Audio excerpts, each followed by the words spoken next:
का मेला क्यों मनाते हैं? वो अमृत जल 4 शहर में गिरे थे, उनमें से एक प्रयागराज में, एक हरिद्वार में, एक नासिक में और एक उज्जैन में। तो यही 4 शहर में कुंभ के मेले का आयोजन होता है। हर 12 साल में कुंभ का मेला होता है। 144 साल में महाकुंभ का मेले का आयोजन होता है। कॉन्सेप्ट यही है। उस कुंभ के मेले में सबसे बड़ा काम यह होता है कि आप गंगा में स्नान कीजिए, आपके गुनाह धुल जाएंगे। यहाँ तक ये बात तो ठीक है, लेकिन सारे गुनाह, सारे पाप नहीं धुलेंगे। ऐसे हिंदू भाइयों के लिए भी, जैसे उत्तर प्रदेश में भी एक बहुत बड़ा कुंभ का मेला चल रहा है, उसमें एक होड़ आ गया है, अरे चलो पाप धुल जाएगा गंगा में स्नान करने से। मेरे हिंदू भाइयों, ये गलत कॉन्सेप्ट है। गंगा स्नान करने से पाप नहीं धुलता है। जैसे हज करने से मुसलमानों के हुकूकुल इबाद माफ़ नहीं होते हैं। हुकूकुल्लाह अगर अल्लाह चाहे तो माफ़ कर सकता, वो जब ही करेगा माफ़ जब आप सच्चे दिल से तौबा करेंगे। हुकूकुल इबाद, हुकूकुल्लाह क्या है? आपने नमाज नहीं पढ़ी, आपको एहसास हुआ, आपने आंसू के कतरे बहाए, अल्लाह के सामने रोए गिड़गिड़ाए, तो अल्लाह हो सकता माफ़ कर दे। नहीं भी कर सकता, माफ़ भी कर सकता। ज़कात नहीं दी, रोज़े नहीं रखे आपने, और भी जो थे आपने हुकूकुल इबाद, हुकूकुल्लाह के ताल्लुक़ से आपने जो काम नहीं किए, आपने तौबा इस्तिग़फ़ार किया, मुमकिन है कि अल्लाह माफ़ कर दे। लेकिन हुकूकुल इबाद, बंदे का हक़, किसी को मारा, किसी को बुरा भला कहा, किसी को ज़ुबान से तकलीफ़ दी, किसी का 1 रुपये बेईमानी कर लिया, रिश्वत की थैली दोकर किसी की दुकान को अपनी बना लिया, किसी की ज़मीन पर नाजायज़ कब्ज़ा कर लिया, 70 मरतबा हज कर लीजिए, 70 मरतबा। बल्कि आपकी मौत होकर आप जन्नतुल बकी में दफन हो जाए। जन्नतुल बकी में क्या, मैं एक कदम और आगे बढ़ाऊं, रोज़े अक़दस के नीचे हज़रत अबू बकर, उमर और अल्लाह के नबी के करीब में आपको दफना दिया जाए, तब भी अल्लाह आपके गुनाहों को माफ़ नहीं करेगा। क्यों? अल्लाह ने ज़ाब्ता बना दिया है। अगर दुनिया में किसी की बेईमानी करोगे, किसी को तकलीफ दोगे, तो कल क़यामत में तुम्हें नेकियों से तुम्हें उसकी भरपाई करनी पड़ेगी। अगर उस शख्स ने माफ़ ना किया तो। उलमा बैठे हैं, पूछ लीजिएगा, अतदरून मनिल मुफलिस? अल्लाह के नबी की पूरी हदीस है। अल्लाह के नबी ने पूछा कि ज़रा बताओ सहाबा, मेरी कौम का मुफलिस कौन है? सहाबा ने कहा कि मल्ला दिरहमा वला मता। अल्लाह के नबी, जिनके पास दौलत नहीं है, बैंक बैलेंस नहीं है, दिरहम नहीं है, माल नहीं है, गाड़ी नहीं है, बंगला नहीं है, वही है मुफलिस। अल्लाह के नबी ने कहा कि नहीं, मेरी कौम का, मेरी उम्मत का मुफलिस वो होगा जो कल क़यामत में बहुत सारी नेकियां लेकर जमा होगा, लेकिन हालत ये होगी, किसी को गाली दी होगी, किसी की ज़मीन पर कब्ज़ा किया होगा, किसी के पैसे बेईमानी किए होंगे, किसी की रकम नहीं दी होगी, तो कल क़यामत में उसकी एक एक नेकियां उठा कर दी जाएंगी। वो कहेगा भी कि अल्लाह आप तो सर्वशक्तिमान हैं, आप अल्लाह हैं, आप माफ़ कर दीजिए ना। तो अल्लाह कहेगा कि मेरे ज़ाब्ते में नहीं है, मैं कर सकता हूं, लेकिन मैंने रूल बनाया है, कानून ये बनाया कि तुमने जिसको तकलीफ दी है, अगर वो माफ़ कर दे, मेरी तरफ से माफ़ी है। अगर वो माफ़ नहीं करेगा तो कल क़यामत में देना पड़ेगा। क्या? नेकियों से भरपाई करनी पड़ेगी। आपके पास नेकी नहीं होगी तो क्या करेगा? तो अल्लाह जो उसका जो बंदा है, हक़दार है, उसके गुनाह उस पर डाले जाएंगे, उसके गुनाह कम होंगे, उस पर डाला जाएगा, टांग पकड़ कर उठाकर जहन्नम में डाला जाएगा। अल्लाह के नबी का फरमान। हमारे हिंदू भाई भी सोचते हैं कि कुंभ के मेले में चले जाएं, वहाँ पर गंगा स्नान कर लें, हम पाक पवित्र हो जाएंगे। गलत बात। पहले बात तो कुंभ पौराणिक कथाओं में, शास्त्रों में नहीं, ऋग्वेद में नहीं, यजुर्वेद में नहीं, सामवेद में नहीं, अथर्ववेद में नहीं, रामायण में नहीं, महाभारत में नहीं, किसी में नहीं। सिर्फ ऋग्वेद के अंदर में है कि विभिदा गिरिमम नवमिन्नी कुंभा, एक लफ्ज़ कुंभा आता, कुंभा नहीं, लेकिन ये प्रयागराज के लिए भी इस्तेमाल नहीं हुआ और ये कुंभ के मेले के लिए इस्तेमाल नहीं हुआ। ऋग्वेद के 79वें सूक्त के 7वें मंत्र में कहा गया है कि इसका मतलब यह है कि इंद्रजीत जो पानी का देवता है, वो पानी का देवता इंसानों के लिए पानी जमा करता है, पहाड़ों को, हिमालय जैसे पहाड़ों को कुंभा की तरह तोड़ देता है। कुंभा मतलब कच्चे घड़े के लिए इस्तेमाल हुआ, कच्चे घड़े की तरह तोड़कर पानी लोगों के लिए लाता, इसके लिए इस्तेमाल हुआ। एक लंबा चौड़ा वाक़या है कि कुंभ का मेला क्यों मनाते हैं। वो अमृत जल 4 शहर में गिरे थे, उनमें से एक प्रयागराज में, एक हरिद्वार में, एक नासिक में और एक उज्जैन में। तो यही 4 शहर में कुंभ के मेले का आयोजन होता है। हर 12 साल में कुंभ का मेला होता है। 144 साल में महाकुंभ का मेले का आयोजन होता है। कॉन्सेप्ट यही है। उस कुंभ के मेले में सबसे बड़ा काम यह होता है कि आप गंगा में स्नान कीजिए, आपके गुनाह धुल जाएंगे।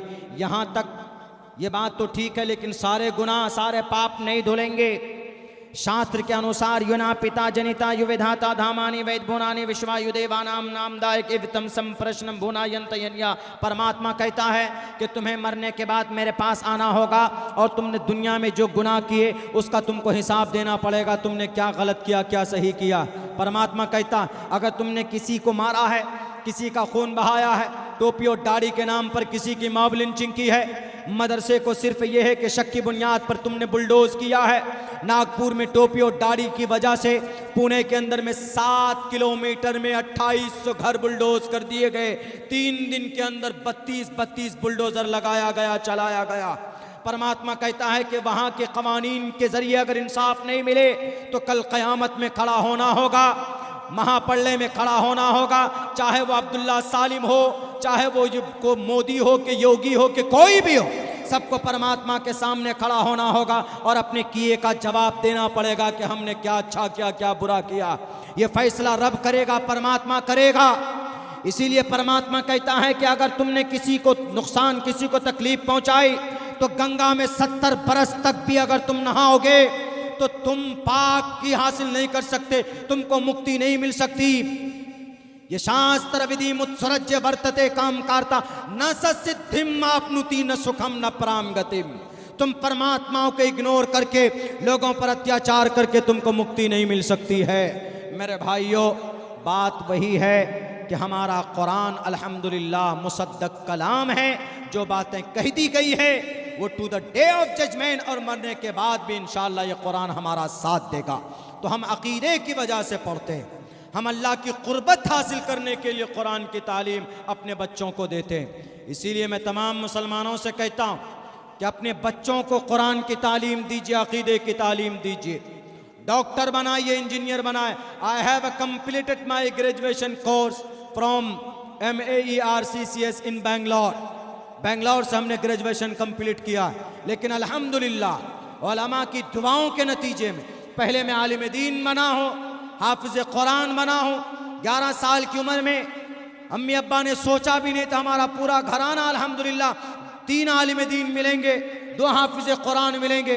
अब्बा हमारे रिटायर हैं, आलिम दीन हैं, और भी हमारे भाई मज़ाहिरी हैं अलीगढ़ से, वो किए हुए। मैं बड़ाई बयान नहीं कर रहा, लेकिन इतना सब कुछ होने के बावजूद भी सबने बुनियादी तालीम अकीदे की ली, मदरसे और मकतब की तालीम ली। जब तक आपके बच्चों का अकीदा ठीक नहीं होगा तो बच्चा सही डॉक्टर नहीं बन सकता, वो बच्चा सही दीन का सियासी रहनुमा भी नहीं बन सकता। इसीलिए अकीदे की तालीम बहुत ज़रूरी है, बहुत कंपलसरी। और अगर कोई एतराज़ करता है कि नहीं नहीं कुरान तो आज के ज़माने के लिए फ़ायदेमंद नहीं है, क्या ज़रूरत है शरीयत की बात पढ़ाने के लिए अपने बच्चों को, मैं आपको समझाता हूँ। कुरान सिर्फ पहले के लिए नहीं बल्कि आज के लिए भी है और क़यामत की सुबह तक के लिए है। मरने के बाद भी ये कुरान आपका बेड़ा पार करेगा। अगर जो बोलता है कि नहीं नहीं शरीयत की तालीम की क्या ज़रूरत है, बच्चों को मास्टर बनाओ, बच्चों को M.Tech कराओ, B.Tech कराओ, MBA कराओ, मैं और कोई हो सकते मुखालिफ, लेकिन मैं तो नहीं हूँ, आप कुछ भी कराइए। लेकिन एक बात मैं बोल दूँ कि जो मसले का हल जो कुरान में है दुनिया की किसी और दुनियावी या मॉडर्न एकेडमिक क्वालिफिकेशन में नहीं है। यही आपके कलकत्ता में 4 महीना पहले गालिबन एक बड़ा हादसा हुआ था। कौन सा हादसा था? आरजीकर मेडिकल कॉलेज का एक डॉक्टर लेडी, डॉक्टर की इज्जत लूटी गई, उसका मर्डर हुआ, मरने के बाद 4 मरतबा फिर उसका रेप हुआ था। पता CBI ने चार्जशीट में क्या लिखा? नहीं लिखा। हमारे नौजवानों को तो सोशल मीडिया से फुर्सत है नहीं। खेसारी लाल का गाना पुष्पा 2 ने कितना कमाया, पुष्पा 3 कब आने वाली है, उसका डायरेक्टर कौन होगा, इसी में लगे हुए। दुनिया में क्या हो रहा है इसके बारे में नॉलेज नहीं रखते। आपके पास जो यंत्र और तंत्र है ये मोबाइल, यह आपके लिए यूज़फुल भी है और हार्मफुल भी है। आप इस मोबाइल के ज़रिए से बहुत कुछ अच्छा सीख सकते हैं और फिर आप इसी मोबाइल के ज़रिए से आप अपने दिमाग को नापाकी का अड्डा भी बना सकते हैं। इसीलिए मोबाइल है तो उसका मिसयूज़ मत कीजिए, अच्छा यूज़ कीजिए। सीबीआई ने अभी तक जो रिपोर्ट दाखिल किया है उसमें उन्होंने लिखा, 2 बातें लिखी। आपके इस घटना की वजह से तकरीबन कई महीने तक प्रोटेस्ट हुए और बहुत ज़्यादा नुकसान हुआ शहर कलकत्ता का। उसमें जो 2 बातें लिखी मैं वो बताना चाहता हूँ। उन दोनों बातों का ताल्लुक़ अल्लाह के नबी की ज़िंदगी से है, कुरान से है, शरीयत से है। सीबीआई ऑफिसर जानता है, बताइए उसको समझ में आ गई बात, लेकिन नफरती चिंटुओं को कुरान की बात समझ में नहीं आ रही। उन्होंने क्या लिखा? उन्होंने लिखा कि अगर वो गार्ड, वहीं का गार्ड था गालिबन जिसने ऐसा किया, कहा कि अगर उस गार्ड ने शराब न पी होती तो वो गार्ड रेपिस्ट ना होता, मर्डरर ना होता और वह आज जेल में ना होता। उसने ये बात जाहिर की अपने नोट में लिखा, नोट में वहीं रख दीजिए। उन्होंने लिखा कि अगर वो गार्ड शराब न पीता तो आज वो मर्डरर ना होता, रेपिस्ट ना होता। और वो डॉक्टर अहाना, रियल नाम कुछ और है, और वो डॉक्टर अहाना अगर वो उस रात में अकेली न होती तो आज वो जिंदा होती। इन दोनों बातों का ताल्लुक़ किससे है? कुरान से है कि नहीं है? अल्लाह के नबी की जीवनी से है कि नहीं है? ज़रा बता दो उन नफरती चिंटों से जो लोग कहते हैं कि आज कुरान पढ़कर क्या भला होगा। आज हर पूरे भारत में हर इलाके में, हर कोने में 1 मिनट में 45 बच्ची का रजिस्टर्ड रेप होता, यानी वो रेप रजिस्ट्री होती है। 45 बच्चियों की इज्जत लूटी जाती है पूरे भारत के अंदर आज की तारीख में। अगर इस रेप को, इस जिना को कंट्रोल करना हो, उनमें से अक्सर रेप और जिना के वारदात शराब की वजह से होते, शराब और नशे की वजह से। आरजीकर मेडिकल कॉलेज में जो हुआ है उसकी भी बुनियादी वजह शराब है। और शराब के बारे में सबसे ज़्यादा ताकीद और सबसे ज़्यादा सख्ती दुनिया के किस धर्म में है? मज़हब इस्लाम में है। दुनिया के किसी धर्म ने शराब को इतनी शिद्दत के साथ मना नहीं किया है जितने इस्लाम ने किया है। अल्लाह का कुरान कहता है, इन्नमल खम्रु वल मैसुरु वल अंसाब वल अज़लामु रिज्सुम मिन अमलि शैतान। इन्नमल खम्र, बेशक शराब, वल मैसिर वल अंसाब, बुत परस्ती, और फिर बहुत सारी खुराफात इसके अंदर में, जुआ, इन्नमल खम्रु वल मैसुरु वल अंसाब, शराब, जुआ और बुत परस्ती, और फिर वो कुरानदाजी के तीर ज़माने जाहिलियत में पाए जाते थे। उसकी तफसीर, उसकी वजाहत का वक्त नहीं है। लेकिन शराब सबसे पहले कहा कि रिज्सुम मिन अमलि शैतान, शैतान का अमल है। अल्लाह के नबी और आगे फरमाते, अगर तुम शराब पियोगे तो शराब बहुत ख़तरनाक चीज़ है। शराब पीने के बाद हर नामुमकिन काम मुमकिन हो जाता है, यानी उसको करना आसान होता। आरजीकर मेडिकल कॉलेज में वो आदमी, वो जल्लाद, वो जालिम, वो मर्डरर, वो रेपिस्ट, उस लड़की को, उस डॉक्टर अहाना की नाइट शिफ्ट थी। वो माँ बाप की इकलौती औलाद थी। उसका माँ का फ़ोन आता है कि बेटी तुम कहाँ हो, घर क्यों नहीं आई? वो कहती है कि माँ मैं सुबह को जाऊंगी, मेरी नाइट शिफ्ट है। वो जालिम वहीं पर बैठा हुआ सुनता, आज तो मोहतरमा अकेली है, चलो आज कुछ अलग किया जाए, इंजॉयमेंट होना चाहिए। वो अपने रूम में जाता है, 5 बोतल शराब पीता है, 5 बोतल। वला तशरिबिल खमर फइन्नहा मिफ्ताह कुल्ली शर्रिन। किसी नबी ने, किसी कौम के धर्म गुरु ने, किसी महापुरुष ने इतनी शिद्दत के साथ शराब की पीने पर मना नहीं किया, पाबंदी नहीं लगाई, जितनी मेरे नबी पाक अलैहिस्सलातु वस्सलाम ने जितनी शिद्दत के साथ उसको मना किया। क्योंकि नबी जानते हैं, नबी फरमाते हैं कि शराब बुराइयों की का अड्डा है, जड़ है। शराब पीने के बाद बीवी पर हाथ उठाना आसान, शराब पीने के बाद दोस्तों को गाली देना आसान, शराब पीने के बाद माँ को उल्टा सीधा कहना आसान, शराब पीने के बाद कुछ भी गलत काम कर सकते हैं। और शराब पीते हैं अपनी कीमती रकम को खर्च करके। जब तक शराब में बंदा रहता है मोमिन नहीं रहता है।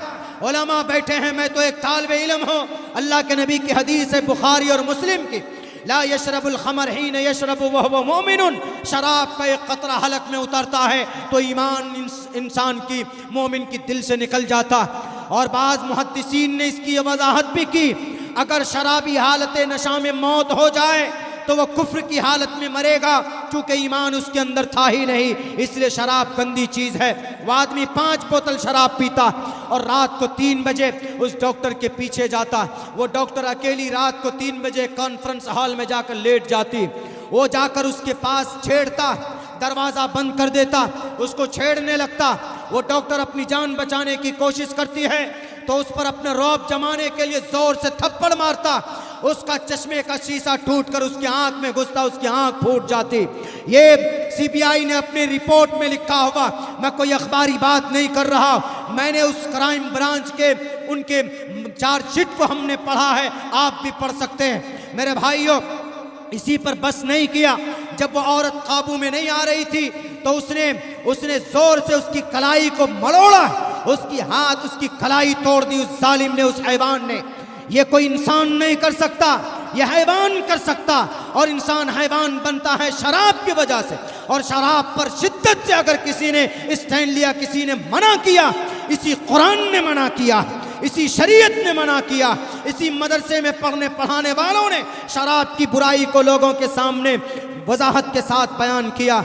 जब इस पर भी वो उसका मन नहीं भरा, उसके साथ रेप करता तो पहली मर्तबा में उसकी मौत हो जाती। जब पहले मर्तबा में एग्जिस्ट करती है वो दिफा करती है कि मेरी जान बच जाए, तो वो नीचे लिटाकर घुटने से उसकी रीढ़ की हड्डी तोड़ता है, मर जाती है। मरने के बाद 4 मर्तबा रेप होता है, 4 मर्तबा रेप होता है। बताओ दुनिया वालों, इस रेप का जिम्मेदार कौन? शराब इसका जिम्मेदार है। और शराब की मखालफत किसने की है? अल्लाह का कुरान। सबसे पहले 1450 साल पहले अल्लाह के कुरान ने 1458 साल पहले अल्लाह के कुरान ने कहा कि शराब मत पीना, गंदी चीज है। अगर शराब पर पाबंदी होती तो डॉक्टर अहाना जिंदा होती, एक डॉक्टर जिंदा होती। दिल्ली के अंदर मामला हुआ निर्भया केस, 12 दिसंबर सन 2012। रेप करने वाले शराबी थे। 2017 के 19 दिसंबर को तेलंगाना हैदराबाद के अंदर डॉक्टर प्रियंका रेड्डी की इज्जत लूटी जाती। इज्जत लूटने वाले कौन थे? शराबी थे। 7 साल के मासूम बच्ची आसिफा का रेप होता है, एक मंदिर के अंदर लाकर रेप करने वाले शराबी थे। और जयपुर के अंदर एक मासूम कांस्टेबल लड़की की इज्जत लूटी गई, इज्जत लूटने वाला शराबी था। पता ये चला कि शराब पीने से बहुत बड़ा नुकसान होता है, और शराब पर किसी ने पाबंदी लगाई तो अल्लाह के कुरान ने पाबंदी लगाई। और एक बात, क्या वो डॉक्टर अहाना अकेली न होती, यानी रात में उसकी सहेली साथ में होती या कोई उसका दोस्त साथ में होता तो वो जिंदा होती। यानी अकेले रहने से मना किया औरत को। कौन? सीबीआई के बड़े ऑफिसर ने मना किया। और ये बात हमारे नबी कब बता कर गए? 1450 साल पहले बता कर गए कि नहीं गई? क्या बता कर गए? इन्नल मराता औरतुन इदा खरजत इस्तशरफ़हा शैतान। औरत पर्दे की चीज़ है, औरत को अकेली बाहर नहीं निकलना चाहिए। क्यों? अल्लाह के नबी जानते थे कि अगर बाहर निकलेगी इसकी इज्जत के साथ खिलवाड़ होगा। कितनी अच्छी बातें पहले कही। यानी उस ऑफिसर ने जो 2 बात कही, वो बात दुनिया की किसी भी ग्रंथ में नहीं पाई जाती, मुसलमानों की शरीयत के अंदर पाई जाती। इसीलिए मेरे भाइयों, हमें आन बान शान के साथ अपनी शरीयत पर और इसकी जानकारी के लिए जहाँ पर भी इदारे चलते हैं उनका दिल से ताउन कीजिए। स्कूल में हम बच्चा पढ़ाते हैं 1000 रुपये देते हैं, मदरसे में बच्चा पढ़ता है तो 100 रुपये भी नहीं देते। उल्टा होना हो गया मामला। नहीं, आप जहाँ मदरसा है तो मदरसा, जहाँ मदरसा नहीं है तो कम से कम मकतब बनाइए। मकतब ज़रूरी है, मकतब मदरसा। और फ्री में नहीं, ज़्यादा नहीं मांग रहे, ज़्यादा नहीं देना है। जहाँ पर भी मकतब मदरसा है, गोश्त मछली खाना कम कीजिए। बंगाल में तो योगी जी की अम्मा को भी काट के खा जाते। योगी जी की अम्मा समझते हैं? गाय माता को काट के खा जाते हैं। योगी जी की अम्मा, जो कि माता हिंदू भाई के, मैं योगी जी का नाम ज़्यादा लेता हूँ चूँकि उनको मदरसों से ज़्यादा एलर्जी। बहरे कैफ ये कम खाइए। कम से कम महीने में 3000-4000 का तो खा ही जाता है। कभी चिकन खा लेते हैं, कभी मटन खाते हैं, कभी बड़े का कभी छोटे का खाते हैं। इनमें कमी कीजिए और बच्चों को तालीम दीजिए। तालीमी इदारे जहाँ जहाँ पर है, इंतज़ार मत कीजिए कि रसीद लेकर आएंगे तब हम चंदा देंगे, नहीं, हर महीना तय कीजिए। खुसूसन हमारा नौजवान जो 200, 300 रुपए का पर डे पुरिया खाकर हवा में उड़ा देता है, फेंक देता है, आप कम से कम महीने के अंदर में 100-200 रुपए भी अगर आप मदरसे में ताउन करेंगे या मकतब में देंगे, तो जो पढ़ाने वाला है फाइनेंशियली उनको सपोर्ट होगा तो खुल कर वो आपके बच्चों को तालीम देंगे। और ऐसा आसान है, कर सकते। पूरे भारत के मुसलमान अगर ठान ले तो टोटल मदरसों के जितने भी मदारिस हैं सबको फ्री में, सबको, बल्कि चंदा करने की जरूरत नौबत भी ना आए। पूरे भारत के अंदर आज की तारीख में 35 से 40 करोड़ मुसलमान है। अगर 20 करोड़ मुसलमान एक दिन में अगर 1 रुपए जमा करेगा तो 20 करोड़ रुपए जमा हो सकता है एक दिन में। एक महीने के अंदर में तकरीबन 7,700 करोड़ रुपए जमा हो सकते हैं। और एक साल के अंदर कितने अरब जमा होंगे इसका अंदाजा नहीं है आपको। फिर आपको हमारे उलमा, मदारिस, मसाजिद की तनख्वाह वहीं से होगी, मकातिब के ऊपर ताउन वहीं से होगा, सारे मसले का हल हो सकता है। कितना निकालना? 1 रुपए पर डे। RSS वाले निकालते हैं महीने में 5 रुपए निकालते हैं, वो 5 रुपए महीने में। 10 करोड़ लोग हैं, कितने रुपए होंगे जमा? वो इस स्थिति में है फाइनेंशियली कि आज वो पूरे भारत को 1 महीने तक बिठा के खिला सकते हैं। और हमारी तंजीमें वो हैं, उनको लड़ने से फुर्सत नहीं। सदर मैं बनूंगा, सेक्रेटरी मैं बनूंगा, हमारी बड़ी तंजीमें और बड़े ये इदारे अगर चाहते, मैंने रात ही तकरीर में बात कही, वक्फ बोर्ड के अंदर इतनी आमदनी है, अगर ये चाहते तो भारत के टोटल मदरसों को चलाया जा सकता था इनकी आमदनी से। सारे मसाजिद की इमाम को तनख्वाह दी जा सकती थी, मकातिब जगह जगह कायम किए जा सकते थे। हमारी बच्चियों को हायर स्टडीज के लिए, डॉक्टर और इंजीनियर और मेडिकल की तालीम के लिए उनके, हमारे पास एक भी यूनिवर्सिटी नहीं है, एक भी मेडिकल कॉलेज नहीं है, एक भी हॉस्पिटल नहीं है हमारे पास। हम कौम के लोगों ने क्या किया? हमने भी किया, आपने भी किया, लेकिन जिम्मेदार लोगों ने पहले किया। वो मुजरिम पहले हैं। बैतुल माल पहले जमाने में नहीं था। इमाम अबू हनीफा तो बैतुल माल की दौलत से, यानी वक्फ की प्रॉपर्टी से 65 मदरसे इमाम अबू हनीफा के चलते थे। चंदा नहीं होता था, वहीं की आमदनी से चलते थे। लेकिन बस अल्लाह से दुआ कीजिए कि अल्लाह तबारक व ताला हम मुसलमानों को कुरान से मोहब्बत पैदा कर दे। मुसलमानों, आज भी कुरान से मोहब्बत अगर हो जाए हमें और आपको, अल्हम्दुलिल्लाह आज भी अल्लाह की मदद उतर सकती है। उतरी है ना? कहाँ पर? एक वाक़या मुख्तसर सा, बल्कि ख़बर, न्यूज़ NI का और BBC का एक आर्टिकल मैं आपके सामने 2-3 मिनट में पेश करता हूँ, उसके बाद अपनी जगह लेता हूँ, क्योंकि शायद 12 बजे तक ही प्रोग्राम है।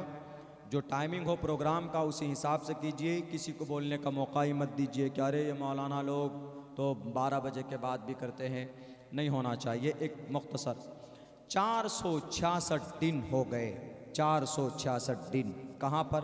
सरजमीन गज़ा पट्टी में, दुनिया की दूसरी सबसे बड़ी सुपर पावर ताकत। एक तरफ कौन? इसराइल। 466 दिन तक उन्होंने बमबारी की, 18,500 बच्चे शहीद कर दिए और तकरीबन टोटल मिलाकर अनऑफिशियली 87,000 लोगों को शहीद किया। एक भी मस्जिद नहीं छोड़ी, एक भी मदरसा नहीं छोड़ा, एक भी घर सही सूरत में नहीं छोड़ा। उन्होंने एकदम बिल्कुल मलिया मेट कर दिया, जमींदोज सबको। एक तरफ इतनी बड़ी ताकत है कि अगर उसके मुल्क के ऊपर से कोई परिंदा भी पर मारे तो वो उसको भी ट्रैक कर कर मारने की सलाहियत रखते हैं, आयरन डोम जिनके पास है। और एक तरफ गजा पट्टी में निहत्थे लोग हैं, उनके पास क्या है? उनके पास कुरान है, उनके पास मदरसा था, उनके पास मस्जिद थी, उनके पास नमाज, उनके पास रोज़ा। लेकिन मेरे भाइयों, जब से हमला शुरू हुआ तब से उन्होंने कैंपों में अपने बच्चों को हाफिज कुरान बनाना शुरू किया। पिछले 466 दिन में 52,000 हाफिज कुरान बने, जंग और तोप के गोलों के साए में बने। और जिन 5,000 नौजवानों ने अंग्रेज को झुकाया, इसराइल को झुकाया, जंगबंदी का ऐलान किया, और हमारे 5000 गजा पट्टी के 5000 नौजवानों ने नहीं कहा कि हमें माफ कर दीजिए, गलती हो गई। नहीं, इस्राइल का आर्मी चीफ आकर के कहा कि हम तुमसे जंग नहीं जीत सकते, हम सीज फायर करना चाहते हैं। तो उन 5000 नौजवान जो लड़ रहे थे उन्होंने क्या कहा, जंगें बंद होगी, हम भी नहीं चाहते हैं जंग, लेकिन हमारी शर्तों के हिसाब से जंगबंदी का ऐलान होगा। तो उनकी शर्तों के हिसाब से, उन 5000 नौजवानों की शर्तों के हिसाब से जंगबंदी का ऐलान किया गया। वो 5000 नौजवान कौन थे? एक तरफ आयरन डोम है, एक तरफ बैलिस्टिक मिसाइल का मतलब अगर आपको लॉक कर दिया गया तो आप दौड़कर घूमकर समंदर में चले जाएं, दीघा चले जाएं, आप हल्दिया चले जाएं। अगर आप ज़मीन में घुस जाएंगे तो वहाँ पर भी घुस करके वो मिसाइल मारता है, उसी का नाम बैलिस्टिक मिसाइल है, जिसको टारगेटेड किलिंग मिसाइल बोलते हैं। भारत के अंदर ये मिसाइल भी बनाने वाला एक कुरान का आशिक, कुरान की तिलावत करने वाला एक डॉक्टर APJ अब्दुल कलाम था, जिसने भारत को टारगेटेड बैलिस्टिक मिसाइल बना करके दिया। कुरान से बड़ी मोहब्बत थी। जब वो आए थे राष्ट्रपति भवन तो संदूक में कुछ कपड़े थे और ये कुरान करीम का एक नुस्खा भी लेकर के आए थे। तो कुरान के आशिक ने भी भारत को मिसाइल बना करके दिया है। इसलिए उन लोगों को पता चलना चाहिए जिनको कुरान से नफरत बैरक है। तो इस टेक्नोलॉजी के सामने में 5000 नौजवानों ने सीना तान कर मुकाबला किया। कौन सी मदद थी मेरे भाइयों? आर्मी चीफ ने कहा हम इनसे मुकाबला नहीं जीत सकते। क्यों जी? पता नहीं, शाम तक जंग होती है और शाम को बड़े प्रागंदा हाल हो जाते हैं, ये अधमरे हो जाते हैं। लेकिन जब रात गुजारते हैं, रात में हम जंग बंद कर देते, सुबह हर दिन फिर पगड़ी बांध कर आते हैं और फिर पूरी ताकत के साथ लड़ते हैं। इनको रात में ताकत आती कहाँ से है? इनको रात में कहाँ से इनको मोटिवेशन मिलता? इनकी हिम्मत बढ़ाने वाला कौन फंड कर रहा है? कौन है इनकी हिम्मत को जो बढ़ावा दे रहा?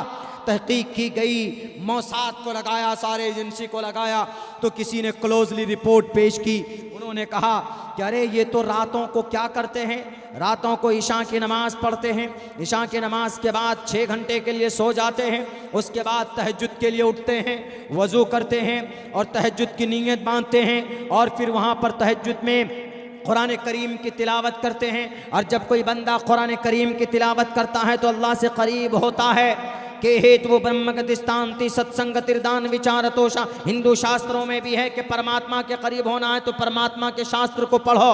मुसलमानों के कुरान में है अला बिज़िक्रिल्लाहि तत्मइन्नुल कुलूब, अल्लाह का जिक्र करोगे तो दिल मुतमईन होगा, दिल मुतमईन होगा। वज़क्किर फ़इन्न ज़िक्रा तनफ़उल मुमिनीन, जिक्र करने से जिक्र मुनाफा देता है, मुसलमानों को अल्लाह से करीब होता है।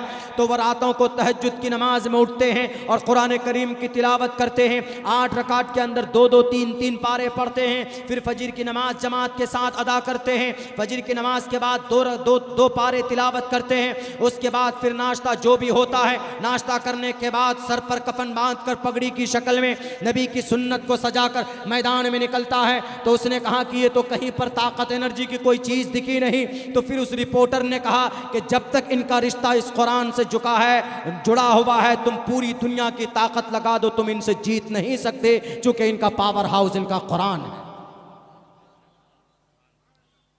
भारत के अंदर टाइगर शेर मैसूर टीपू सुल्तान जिस दिन शहीद हुए थे, फजर की नमाज के बाद 2 पारे की तिलावत करके जब अंग्रेज के सामने में तलवार चल रही थी, उससे पहले अंग्रेज ने वह नजारा नहीं देखा था। एक हाथ में नहीं, दोनों हाथ से तलवार चलाने वाला योद्धा भारत में आज तक कोई नहीं था। कहा जाता है कि छत्रपति शिवाजी के बेटे संभाजी छत्रपति थे, लेकिन एक हाथ से तलवार की ताकत थी। लेकिन उनसे भी बड़ा योद्धा भारत ने अगर पैदा किया है तो उसका नाम शेर मैसूर टीपू सुल्तान था। उसकी वजह यह थी कि डेली 1 पारा तिलावत करते थे तो एक हाथ में तलवार थी। जिस दिन शहीद होने वाले हैं उस दिन 2 पारे की तिलावत करके निकले तो अल्लाह ने दोनों बाजुओं में ऐसी ताकत दी कि अंग्रेज को झुकना पड़ा वहां पर। मेरे भाइयों, आज भी कुरान में पावर है, आज भी पावर है। कुरान से रिश्ता तो मजबूत कीजिए।